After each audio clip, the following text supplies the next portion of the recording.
ఇప్పుడు ఈ పున్నమి పెళ్ళైపోతే ఇంకే సమస్య ఉండదు. వైదిక, నేను వెళ్ళి చూసొస్తాను. అగ్నిదేవా, పెద్దమ్మా, ముహూర్తానికి టైం అవుతుంటాయి, ఎక్కడికి వెళ్ళిపోతున్నావు? ఏంటి, ఏదన్నా జాబిలి మీద డౌట్ వచ్చిందా ఏంటి?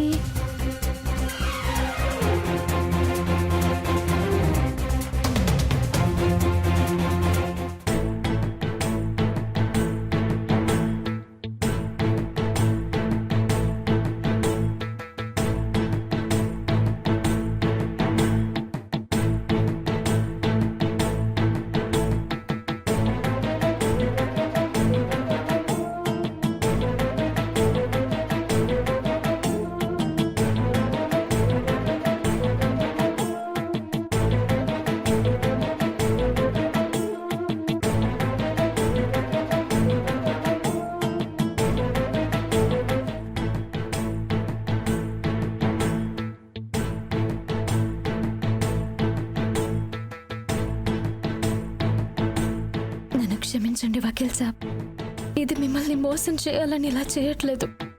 వాళ్ళ మోసం నుంచి మిమ్మల్ని తప్పించడానికి, మిమ్మల్ని కాపాడుకోవడానికి నేను ఇలా చేస్తున్నాను. నన్ను క్షమించండి.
ఆ ఇద్దరు దండలు మార్చుకోండి.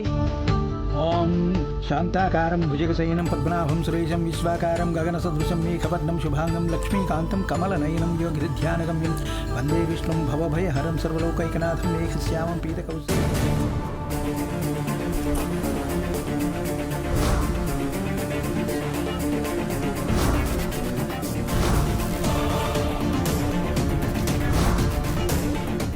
అమ్మా, అబ్బాయికి అమ్మాయికి కొంగుముడు వేయండి. ఓం సహస్రశీర్ష పురుష సహస్రాక్ష సహస్రపాతి స భూమిం విశ్వతో వృత్తాత్యతిష్టదిశాంగులం పురుష ఏ వేదకం సర్వం యద్భూతం యచ భవ్యం ఉత అమృతత్వశేషాన యదన్నేనాతిరోహతి ఏతావానస్య మహిమ. అమ్మా, వధూవరులిద్దరూ పెద్దవాళ్ల దగ్గర ఆశీర్వాదం తీసుకుంటే ఆ తర్వాత అరుంధతి నక్షత్రం చూడడానికి మనం వెళ్ళొచ్చు.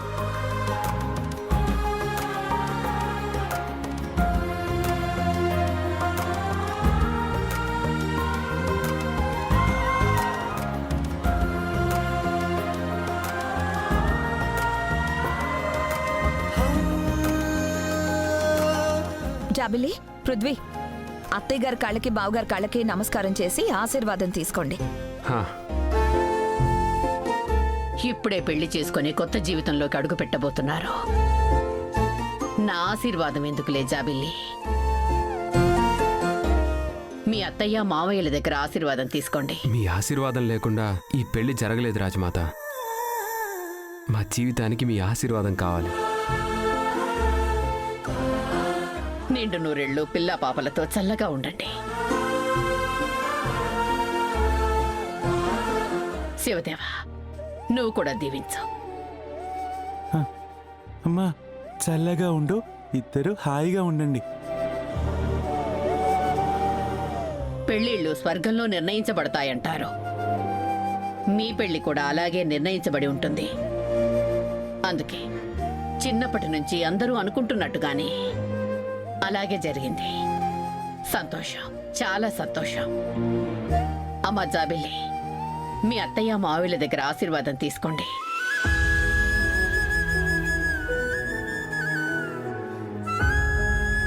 ఎన్నో జన్మల పుణ్యం చేసుకుంటేనే ఇలాంటి రాజకుమారి మా ఇంటి కోడలవుతుంది. నా కొడుకు ఈ రాజవంశానికి అల్లుడయ్యాడు. ఈ జన్మకిది చాలు. నిండు నూరేళ్లు ఆయురారోగ్యాలతో పిల్ల పాపలతో సంతోషంగా ఉండండి. దీర్ఘాయుష్మాన్ భవ. పృథ్వీ నిజంగా జాబిలిని చేసుకున్నాడని ఫీల్ అయిపోతున్నారు. వాళ్ళ అమ్మా నాన్నలు ఈ రాజవంశానికి పృథ్వీ అల్లుడైపోయాడని సంబరపడుతున్నారు. పృథ్వీ కట్టిన తాళి జాబిల్లికి కాదు మయూకని మరొక 3 రోజుల్లో వాడి చావుతో అర్థమైపోతుంది. ఈ 3 రోజుల్లోనే ఆస్తి మొత్తాన్ని అమ్మేసి ఎక్కడికో దూరంగా వెళ్ళిపోయి ఒక ఐలాండ్ కొనుక్కుందాం వైదిక.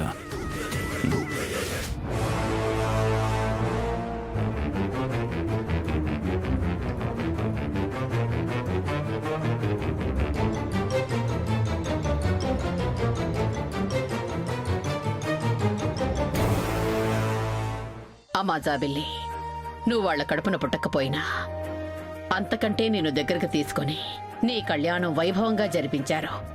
వాళ్ళ ఆశీర్వాదం కూడా తీసుకో. వెళ్ళమ్మా. పిల్ల పాపలతో కలకాలం సంతోషంగా ఉండండి. ఏ దుష్ట శక్తుల ప్రభావం మీ మీద పడకుండా, ఎవరు విడదీయాలని ప్రయత్నించినా మీరు విడిపోకుండా జీవితాంతం ఇలాగే హ్యాపీగా ఆనందంగా జీవించండి.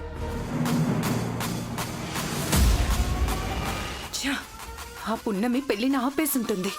ఇప్పుడేం చేయాలి? పెద్దవాళ్ళ దగ్గర ఆశీర్వాదం తీసుకోవడం అయిపోతే అరుంధతి నక్షత్రాన్ని చూపిస్తాను రండి. ఆ, పద జాబిల్లి. పున్నమి పున్నమి పున్నమి పున్నమి పున్నమి.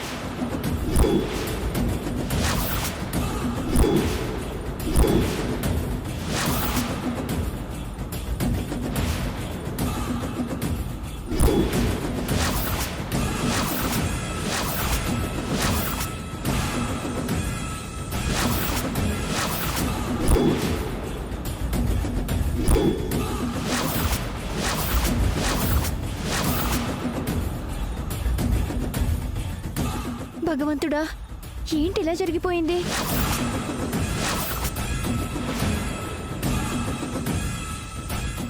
జాబిల్లి, నువ్విక్కడుంటే మరి ఆ పెళ్లి కూతురుగా ఉన్నదెవరు?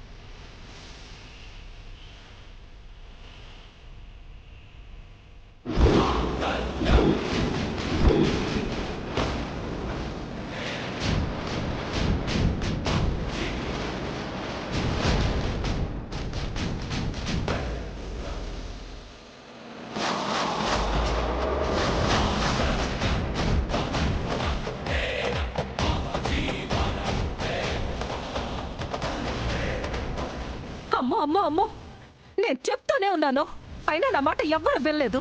దీని కన్ను నా కొడుకు మీద పడిందని నాకెప్పుడూ అర్థమైంది. ఇది అన్నంత పని చేసింది.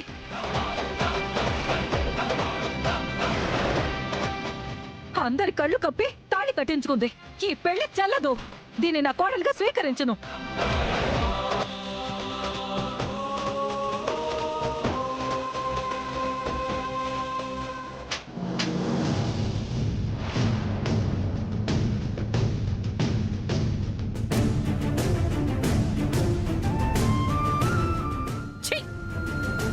నువ్వెంత పాపిస్తుదాని అనుకోలేదు.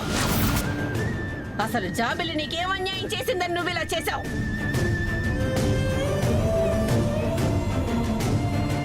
నానమ్మా, ఇది అసలు పెళ్ళే కాదు. అందరినీ మోసం చేసి తాళి కట్టించుకుంది. అది అసలు తాళే కాదు. ఇది దాని మెల్లో ఉండడానికి వీల్లేదు.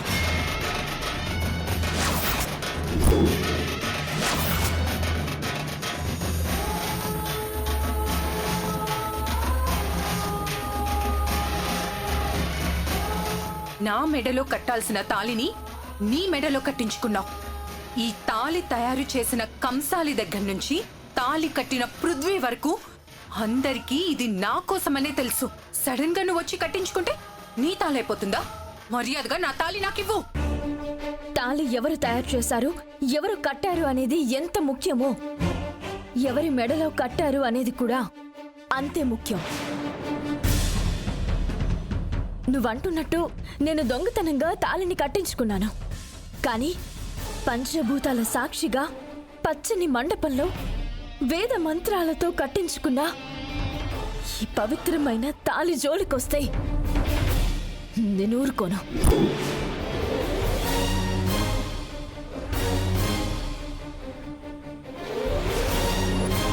పున్నమి, నువ్వు నిజంగా నా బిడ్డకు సేవలు చేయడానికి ఇంట్లో ఉన్నావు అనుకున్నాను. ఎవరిని చెప్పినా నిన్ను నా నెత్తిన పెట్టుకున్నాను. నా మనవరాలతో సమానంగా, నా వారసురాలతో సమానంగా నిన్ను ప్రేమించి నిన్ను దత్తత కూడా తీసుకున్నాను. నీ విషయంలో ఇంత చేసిన మాకు ఇలా ద్రోహం చేయడానికి నీకు మనసు ఎలా ఒప్పింది? సాటి ఆడపిల్ల గొంతు కోయడానికి నీకు మనసు ఎలా ఒప్పింది? నిన్ను నిన్ను నిన్ను నిన్ను నిన్ను చెప్పు.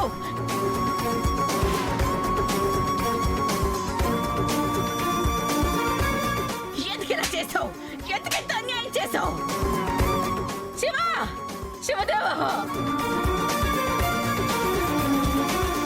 వాళ్ళిద్దరికీ పెళ్లి చేయడానికి ముందే నిన్ను అడిగాను కదా పూర్ణమి. మీరిద్దరు స్నేహితులం అని చెప్పారు.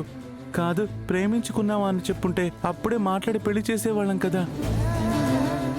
ఎందుకు ఇలా చేసావు పూర్ణమి? కనీసం ఈ పిచ్చి తండ్రికైనా చెప్పొచ్చు కదా.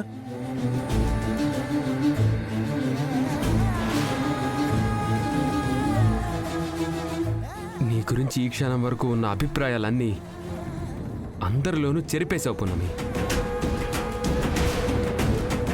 మంచి మనిషి, మంచి స్నేహితురాలు అనుకున్నాను. కానీ నీలో దుర్బుద్ధి ఉందని ఊహించలేకపోయాను.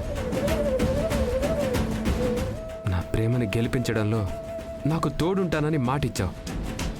కానీ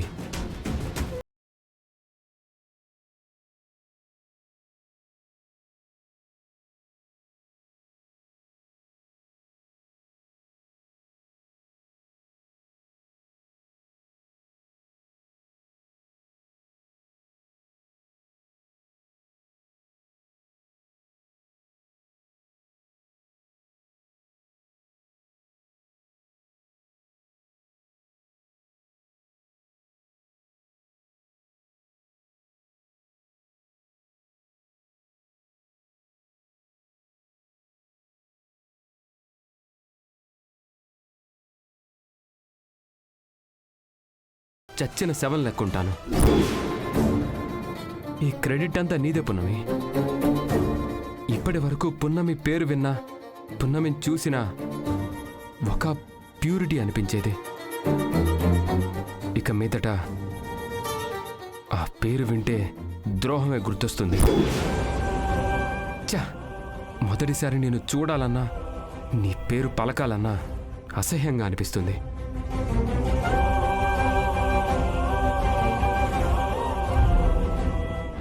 అన్యాయంగా అందరి జీవితాల్ని నాశనం చేశావు. ముఖ్యంగా ఈ ఇంటి వారసురాలు జాబిలి జీవితాన్ని నాశనం చేశావు.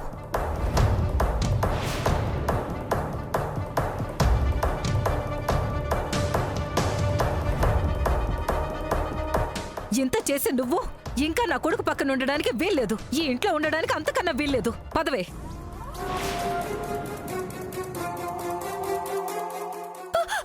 నడు.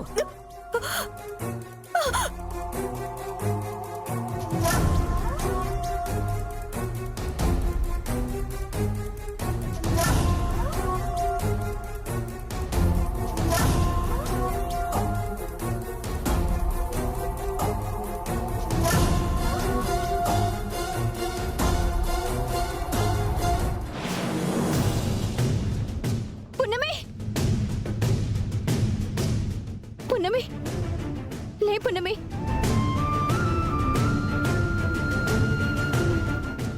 ఇంకోసారి ఈ గడప తొక్కాలని చూస్తే ఈసారి ఇలా మాటలతోనో చేతలతోనో కాదు, గన్నుతో చెప్పాల్సి వస్తుంది. ఏ కొండమ్మ, దీన్ని తీసుకెళ్ళి గూడెంలో దీని బతుకు గురించి చెప్పు. దీని నిర్వాకానికి అక్కడ కూడా చెప్పుతో కొడతారు. అదే నేను దీనికి వేసే శిక్ష.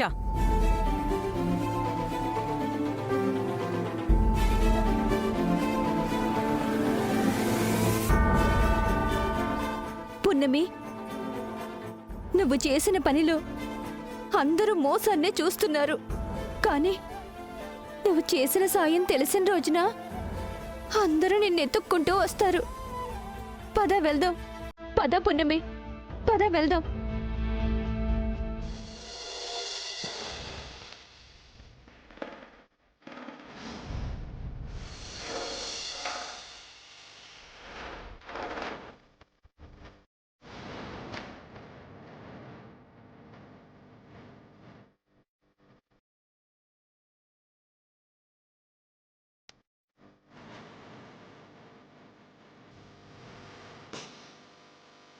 జాబిలి, నీ బాధ నాకు అర్థమవుతుంది, కానీ ఏది మన చేతుల్లో లేదుగా. పృథ్వీ ఎక్కడికి వెళ్ళిపోడు, ఇక్కడే ఉంటాడు.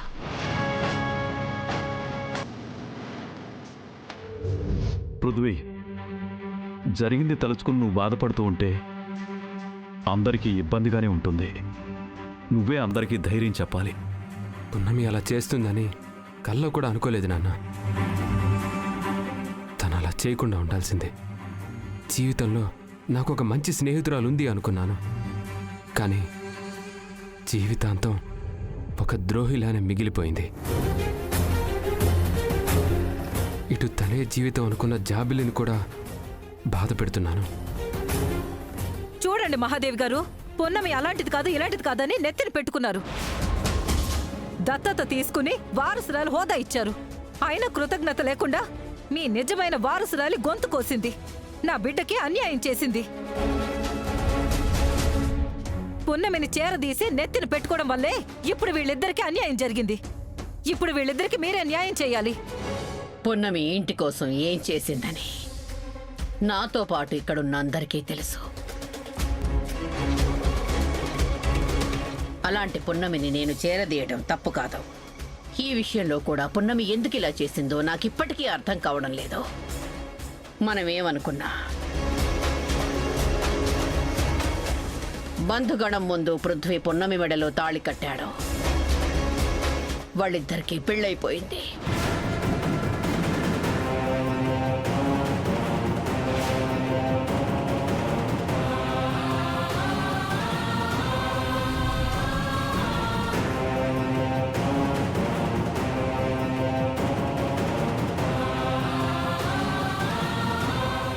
అంటే అంటే పృథ్వీకి ఆ పున్నమిని భార్య అంటారా? నా కంఠంలో ప్రాణం ఉండగా ఆ పున్నమిని యాక్సెప్ట్ చేయను.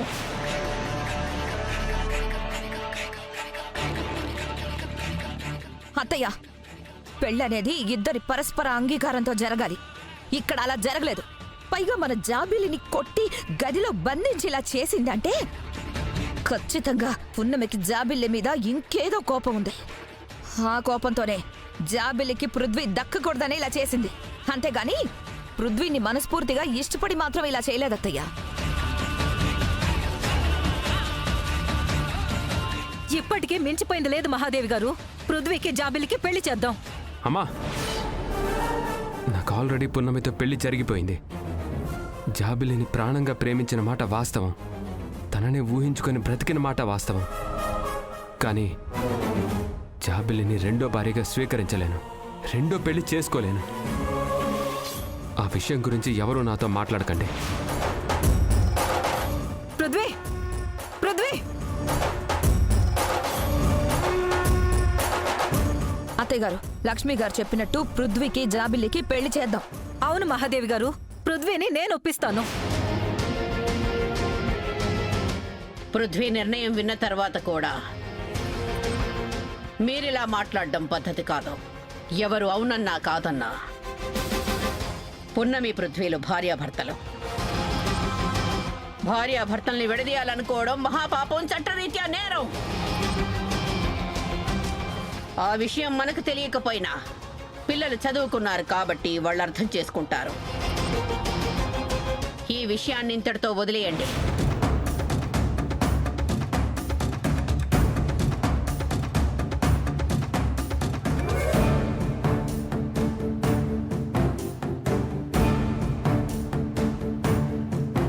ఎలాగైనా సరే పృథ్వీ పున్నమిల బంధాన్ని తెంచెయ్యాలి.